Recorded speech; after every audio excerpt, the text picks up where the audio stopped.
Olá pessoal, tudo bem? Eu sou o Renato Acamini, tenho 40 anos hoje.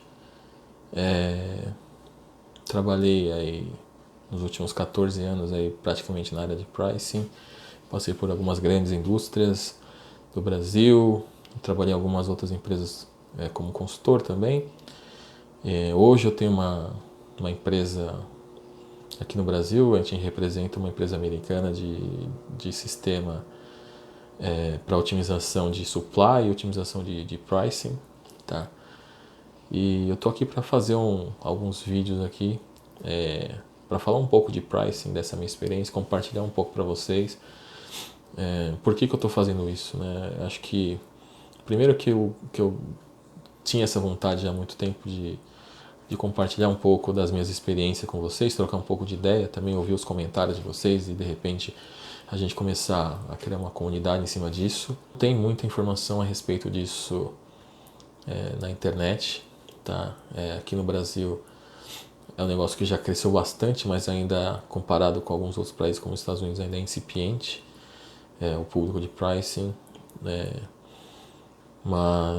e eu acho que, por exemplo, isso é muito interessante, muito importante, principalmente para pequenos negócios, pequenos e médios negócios, né, que não tem muito acesso de repente a esse tipo de informação. Então a minha ideia é começar a conversar um pouquinho com vocês sobre isso.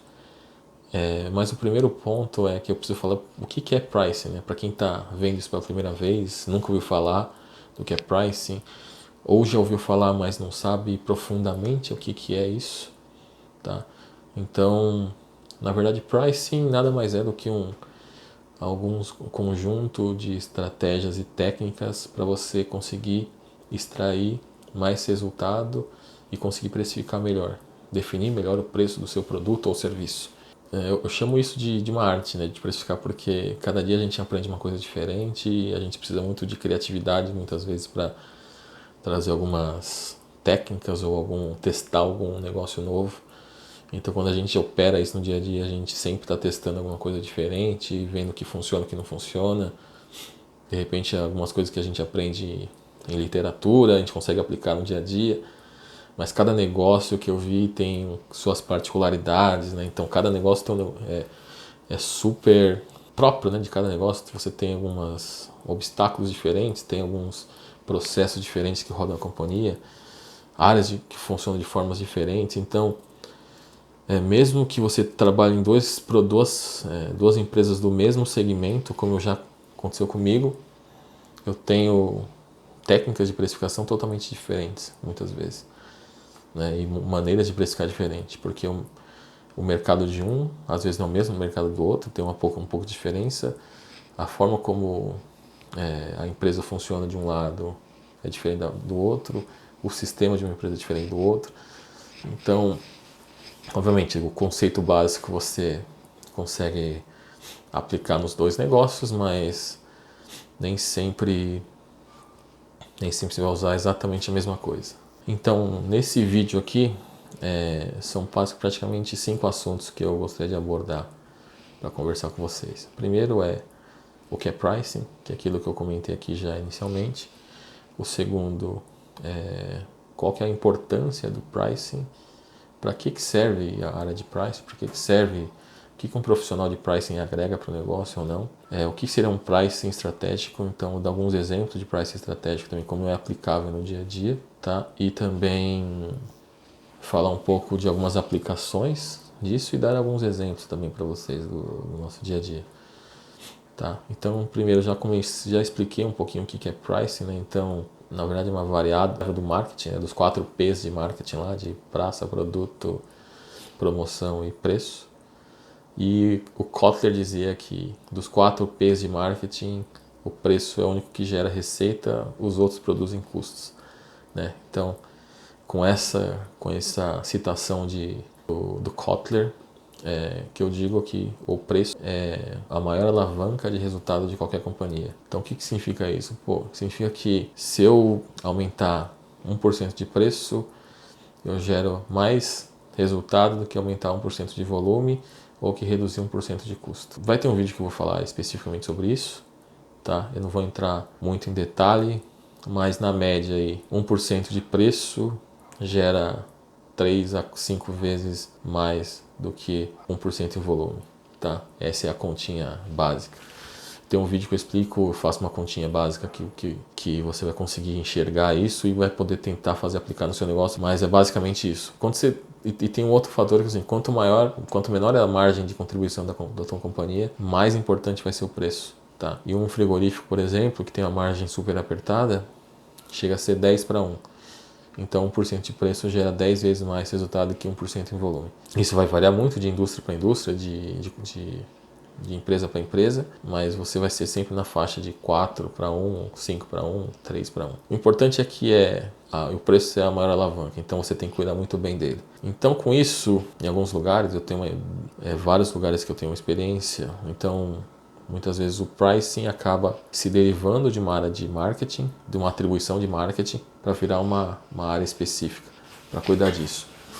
Então, a ideia é que você comece a analisar o preço de uma forma diferenciada. Então, o primeiro ponto é qual que é a forma mais tradicional, mais convencional de você botar preço em alguma coisa. Você tem o custo do produto ou do serviço, você agrega uma margem e você chega no preço. Mas dessa forma, será que a gente captura as melhores oportunidades do negócio? Eu te digo com certeza não, tá? Eu não estou falando que é uma precificação ruim, não estou dizendo que seja totalmente errada. Em alguns casos a gente vai ter que aplicar essa técnica, não tem jeito. Mas no geral a gente consegue refinar pelo menos essa técnica ou aplicar algumas outras técnicas para você conseguir capturar mais valor. Eu dou um exemplo sempre, que eu gosto de dar um exemplo, que é você pega uma camiseta da Supreme, uma camiseta da Hering, o custo de produção das duas provavelmente não é diferente. Ou se tiver diferença, não é uma diferença muito grande. Não aponta, pelo menos, de você pagar R$300 numa camiseta da Supreme, R$350 e R$50 numa camiseta da Hering, tá? Então, por que a Supreme consegue cobrar tão mais caro do que a Hering? Sendo que os custos não são muito diferentes. Porque você tem um valor percebido na marca que foi construído, nessa marca, que o consumidor está disposto a pagar R$350 para você ter um produto desse. E ele não está disposto a pagar R$350 para ter uma camiseta da Hering. E como é que ele construiu esse valor? Putz, diversas formas. Você tem pessoas famosas que começam a utilizar, vestir essa camiseta, e aí a garotada começa a querer estar igual o ídolo, né? A pessoa que ele acompanha, que ele segue, ele acaba querendo tá disposto a pagar mais caro por aquilo. Isso é um dos exemplos, tá? Você tem exemplo em todo tipo de indústria, você tem esse exemplo. Inclusive tem um ex-diretor meu, que hoje é presidente de uma grande empresa aí, ele costumava dizer: esse produto me custa R$2 para produzir. Se eu vender a R$5, é um bom preço? Se você for pensar de bate-pronto, eu estou ganhando 250% de margem naquele produto. É um excelente preço. Mas aí ele falava assim: beleza, mas por que eu vou vender a R$5 se o consumidor está disposto a pagar 8 e eu ganhar 400%, 4 vezes o valor? Pois é. Então, assim, para você precificar, não necessariamente você tem que olhar somente o custo. O custo é uma das variáveis do negócio. Você não pode fugir, você não pode vender abaixo do custo, você não vai tomar prejuízo. Mas o custo é um fator dentro de vários outros fatores. O primeiro fator que eu vejo é o quanto que o consumidor está disposto a pagar por aquele produto. Quanto que o seu cliente está disposto a pagar por aquele produto. Esse é o principal fator de uma precificação estratégica.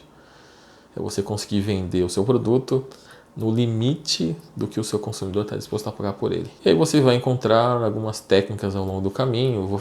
Nesse vídeo aqui é mais introdutório, eu não vou entrar muito em detalhe nesse tipo de técnica. Você tem várias formas de você tentar descobrir o que a gente chama de willingness to pay do consumidor, né? Quanto que o consumidor está disposto a pagar. Então você tem institutos de pesquisa, você pode contratar para fazer uma pesquisa de percepção de valor do seu produto. Tem as famosas conjoint analyses, que você consegue testar alguns atributos do seu produto para saber quanto que é o trade-off, a relação de troca entre os atributos com o seu produto e os concorrentes. Você consegue fazer análise de regressão para encontrar a elasticidade do produto, para saber se o seu produto é sensível a preço ou ele não é sensível a preço. Consegue testar, né? Então você pega um projeto piloto em uma praça específica, você faz alguns testes de preço naquela praça, que vai ser um teste mais empírico, mas você vai conseguir testar algumas coisas. Tá? Se você não quer contratar uma pesquisa, porque às vezes a pesquisa é super cara, às vezes é mais barato você testar algumas algumas coisas em um ambiente controlado do que você contratar uma pesquisa por algumas centenas de milhares de reais. Tá? Então, tem várias técnicas aí, várias formas de você descobrir o quanto o consumidor está disposto a pagar pelo teu produto. Eu acho que a gente vai conversar bastante sobre isso ainda, né? Mas acho que não é o foco desse primeiro vídeo. Então, o próximo ponto que eu gostaria de falar é a respeito de onde esse tipo de técnica é aplicável. E eu, pensando aqui, eu acredito que seja aplicável em qualquer negócio. Tá? Todo negócio que você vende alguma coisa, que você precifica alguma coisa, você pode aplicar alguma técnica de precificação estratégica. Tá? Em qualquer lugar. Estou falando, pode ser uma padaria, pode ser um açougue, pode ser uma loja de conveniência, pode ser uma indústria de automóvel, uma indústria de software, uma indústria de, sei lá, de serviço, um prestador de serviço, qualquer negócio. Vou dar alguns exemplos de precificação estratégica, por exemplo, que são mais consolidadas aí no mercado, que você vai conseguir se identificar e vai entender um pouco melhor o conceito. Hotel, companhia aérea e locação de veículos. Esses três segmentos utilizam uma técnica muito parecida de precificação, que eles chamam de yield management, que eu chamo de, ou gestão de ocupação. Então vamos lá atrás, falar do hotel, por exemplo. Então o preço do hotel ele varia quase que diariamente, em função de ocupação e de demanda, certo? Então, obviamente, você vai pagar muito mais caro no hotel para você ficar na praia no carnaval do que em julho, por exemplo, que está no pico do inverno. Por quê? Porque a demanda é menor em julho. A ocupação tende a ser menor. Então você tem uma oferta maior de quartos para uma demanda inferior. Então o preço tende a cair. Tá? Isso entra naquela lei da oferta e demanda, né? Na mão invisível do mercado que a gente fala. Eu gosto de falar assim, o mercado ele é mandatório. Então, só que qual que é o ponto? Qual que é a sacada aí? A demanda e a oferta do mercado, elas não se equilibram naturalmente. E a maior ferramenta para você equilibrar as duas coisas é o preço. Então, se você tem uma alta demanda, baixa oferta, o preço vai subir para essa balança se equilibrar. Se você tiver uma baixa demanda e uma alta oferta, o preço vai cair e essa balança vai equilibrar, certo? É o que está acontecendo com arroz, por exemplo, hoje nos dias de hoje aí. Acontece com carne bovina. Então, quando tem um boom de exportação, começa a diminuir a quantidade de carne no mercado interno, naturalmente a carne fica mais escassa e o preço sobe. Isso vale para todas as commodities também, tá?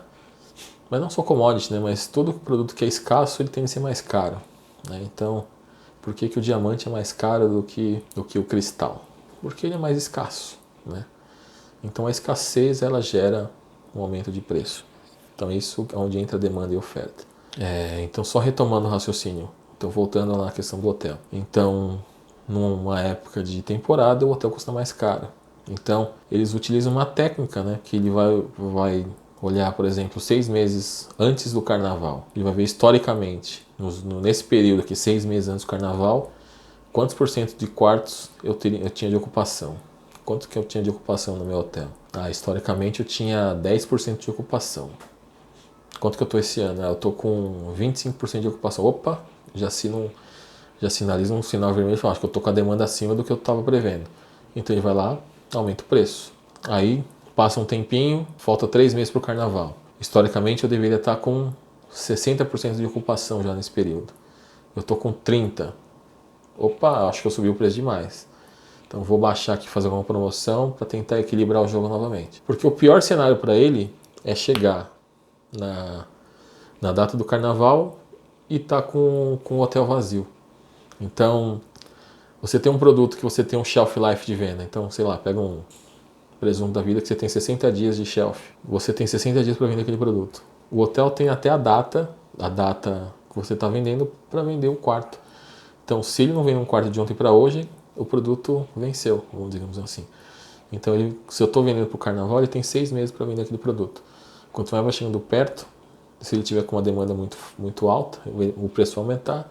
Se tiver com a demanda muito baixa, o preço tende a cair. Então, outro exemplo interessante de precificação estratégica é, por exemplo, o Uber. O Uber é super interessante, que ele trabalha com o que a gente chama de preços dinâmicos, né? E como é que funciona? Então, por exemplo, na saída de um show. Já aconteceu comigo isso. Na hora que termina o show, você vai puxar um Uber, chamar um Uber, ele vai te dar um valor. Se você esperar 15 minutos, que é a hora que o povo começa a sair pra rua, sair do estádio e começa a pedir Uber, o preço do Uber chega a duplicar, triplicar. Por quê? Porque ele detecta um aumento súbito na demanda e a oferta de carros deles não atende e ele sobe o preço da tarifa. E qual que é a justificativa que ele utiliza para fazer isso? Ele fala que ele aumenta a tarifa para tornar aquela região mais atrativa para os seus motoristas, para deslocar mais motoristas para aquela região, para atender a demanda alta que está surgindo. Não deixa de ser verdade, mas a gente sabe que é uma técnica de precificação para você capturar a oportunidade. Então você tem uma demanda mais alta, as pessoas vão estar dispostas a pagar mais caro por aquilo. Então esse é um outro exemplo interessante.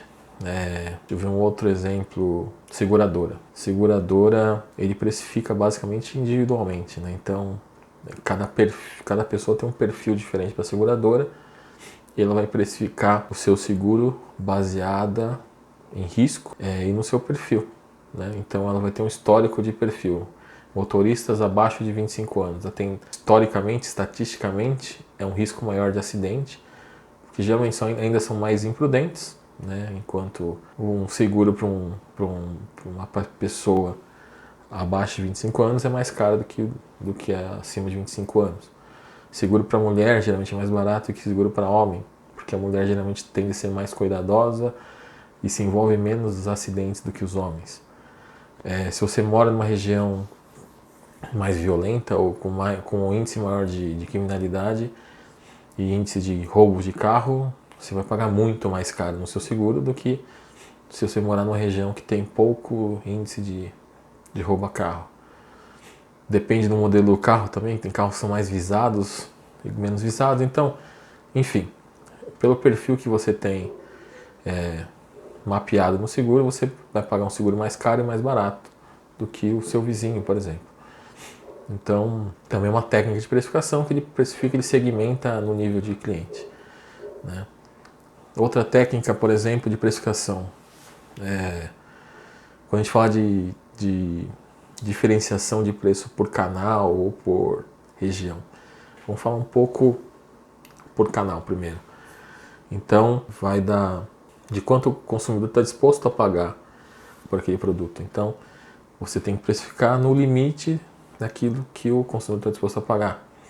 Então, por exemplo, assim, um consumidor, quando vai numa loja de conveniência, num posto de gasolina, comprar uma cerveja, ele sabe que ele vai pagar mais caro do que se ele fosse num supermercado ou no hipermercado. Isso, ele sabe que ele vai pagar mais caro e ele está disposto a pagar mais caro. Por quê? Pela conveniência, para você não enfrentar uma hora de fila no mercado ou no supermercado para pegar uma cerveja só. Então, por conveniência, ele está economizando o tempo dele e está pagando mais caro no produto. Então, eu como indústria, por que o supermercado tem que ter o mesmo preço do que uma loja de conveniência? Porque eu sei que a loja de conveniência vai ter um custo ao consumidor mais caro. Então, geralmente, o preço que a indústria vende para a loja de conveniência é maior do que o preço que é vendido para um grande mercado, tá? Porque existe essa diferenciação de canal. Então, se você não está vendendo com preços diferentes para um varejo, para um supermercado, hipermercado, do que para uma loja de conveniência, provavelmente está perdendo oportunidade, tá?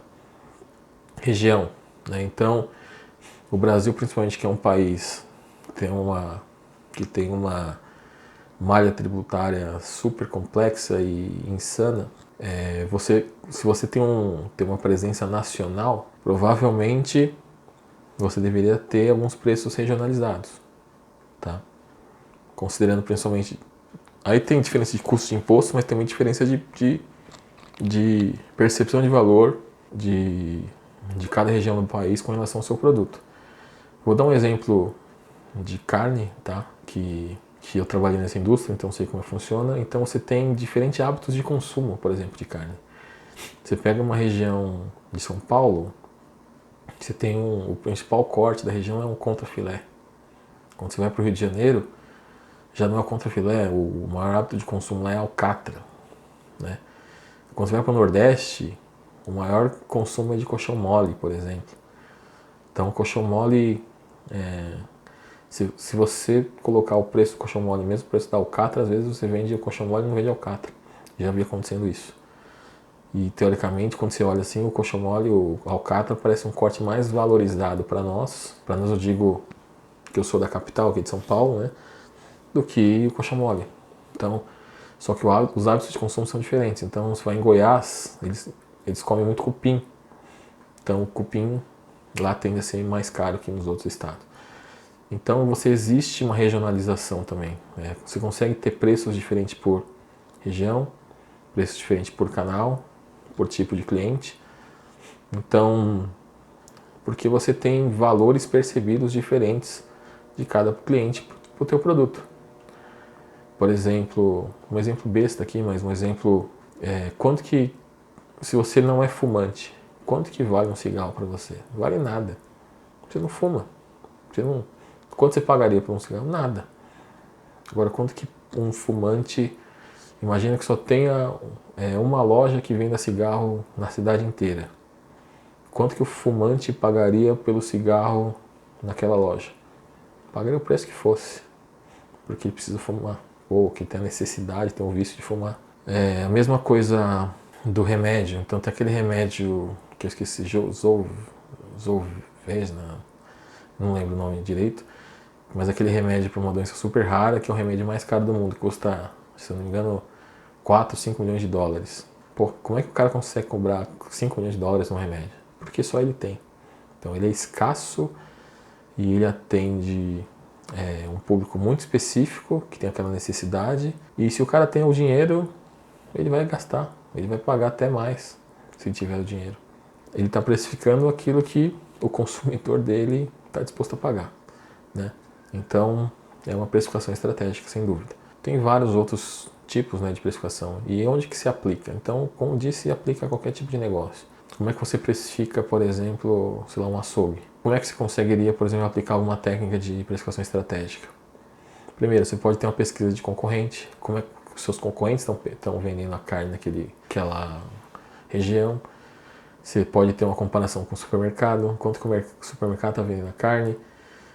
Você pode, por exemplo, hoje o açougue não vende só carne, ele vende diversos outros produtos, é quase um supermercado. Então você pode usar algum tipo de promoção para atrair mais cliente, mas pensando na venda de uma cesta de produtos, tá? Não só carne, mas outros produtos que você tem no açougue. Você pode fazer um combo de carne mais carvão por um preço específico. Você pode, por exemplo, promocionar um item que ele está com uma demanda baixa naquele momento, ou um item de super visibilidade, e para chamar a gente para dentro da loja, né? Você pode... Tem diversas outras técnicas, né, que você pode aplicar aí no meio do caminho, um pouco mais complexo. Então entender o rendimento quanto que o produto está rendendo para você, quanto você está tendo de perda ali, né? É importante você medir para botar isso na precificação. Então tem diversas técnicas interessantes aí. Uma padaria. Eu vou falar um pouco depois, estou prevendo fazer um vídeo daqui a uma semana sobre subprecificação e sobreprecificação. O que é sobreprecificação? Quando você vende o produto acima do que ele vale, ou da percepção de valor daquele produto. Ou subprecificação, que é quando você vende um produto abaixo do valor percebido daquele produto. Vou dar um exemplo então de uma padaria. Uma padaria na Vila Olímpia. Eu estava levando a minha esposa para o trabalho e a gente acabou parando para tomar um café de manhãzinha, numa padaria na Vila Olímpia, e a gente pediu um misto quente. Pô, o misto quente tava R$12. Achei caro, assim. Mas para a região assim, falava, beleza, é o que eu imaginava pagar. Porém, o que acontece? Eu esperava pagar R$12 para ter um misto quente bom, né? A expectativa que eu tinha era um senhor misto quente.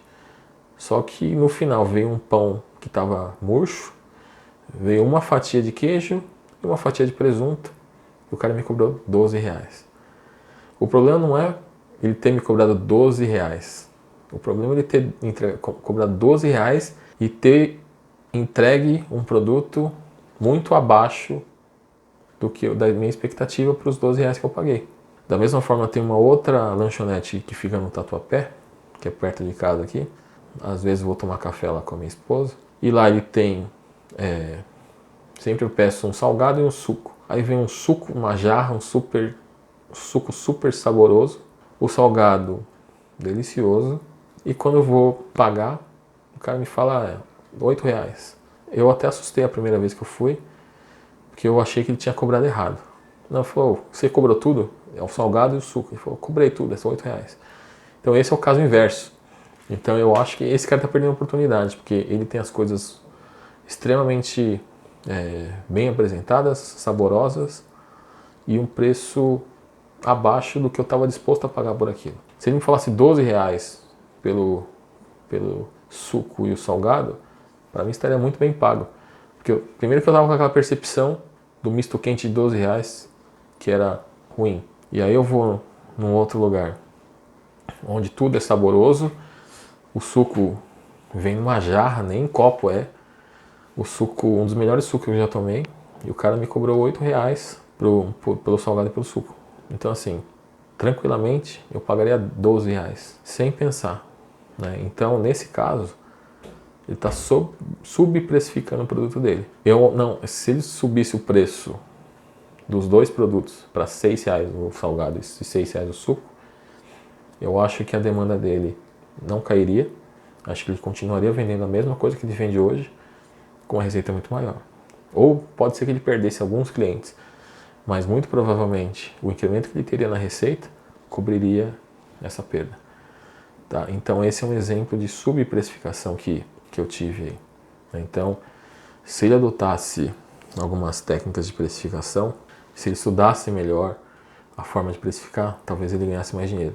O outro, a padaria da Via Olímpia, na verdade, assim, o preço dele eu acho que está adequado para a região, só que o produto não está à altura do preço que ele está cobrando. Então, se ele melhorasse um pouco o produto, ele estaria dentro do que deveria ser. O problema é que você não pode descasar, né, a expectativa com o preço que você está cobrando. Então, você vai gerar uma insatisfação muito grande no cliente. E o inverso, lembra que eu comentei lá num vídeo que o cliente ele tem que aceitar o preço e não gostar do preço? No caso da padaria do Tatuapé, eu gostei do preço, ou seja, ele está vendendo muito barato. Então, se ele vendesse a R$12, eu aceitaria o preço pela qualidade do produto e ele ganharia e eu sairia satisfeito da mesma forma. Tá? Então, acho que esse foi o primeiro vídeo aí para dar uma introdução geral a esse mundo de pricing, né, que para muitos de vocês pode ser novo. Hoje no Brasil já tem muita gente trabalhando com isso, cresceu demais. Se fosse há 10 anos atrás, a gente ia nesses congressos, tinha 20, 30 pessoas no máximo. Então acho que é um negócio que está crescendo muito. Eu acho que é o momento aí de a gente tentar promover e trazer mais informação a respeito. Tá? Então vejam os próximos vídeos, sigam-me nas redes sociais, e a gente vai se falando. Um grande abraço.